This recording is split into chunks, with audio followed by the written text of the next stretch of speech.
Hello everyone, সবাইকে জানাই good morning. এর আগের ভিডিওতে আমি বলেছিলাম যে আমাদের বাড়িতে পুজো, তো তার জন্য আজকে যাবো গঙ্গা স্নান করতে। তো সকাল সকাল ঘুম থেকে উঠে বাড়ির সমস্ত কাজ কমপ্লিট করে নিয়েছি। দেখো এদিকে রেডি হয়ে গেছি।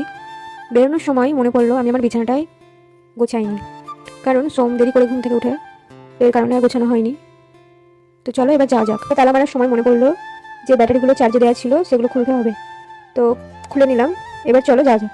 নিচে নেমে এসে দেখি মহারাজ শুয়েই আছে, মানে শুতে পারলে আর এদের কিছু আর চাই না, বিশেষ করে এর।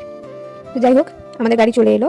এই গাড়িতে যাবে বাবা, দাদা, মা, আর আমরা যাবো বাইকে, মানে আমরা দুজন। আমাদের বাইকটাই ঠিক আছে। গঙ্গায় এসে ওয়েট করছিলাম মায়েদের জন্য, কারণ আমরা আগে পৌঁছে গেছি। আর জলটা কত সুন্দর আর পরিষ্কার। শিবরাত্রির দিন এসেছিলাম, তখনকার জলের থেকে আজকের জলটা অনেকটাই ভালো। দেখো এদিকে সন্তোষী মাকে স্নান করিয়ে নিল দাদা। তো আর এখানে পুজো আরতি আরও যা যা হবে আমি ঠিক জানি না, আমিও দেখবো, তোমাদেরকেও দেখাবো। দেখো মা এদিকে পুজো করে নিল, তো আমার এখনো স্নান করা হয়নি, আমি এখন স্নান করতে নামবো।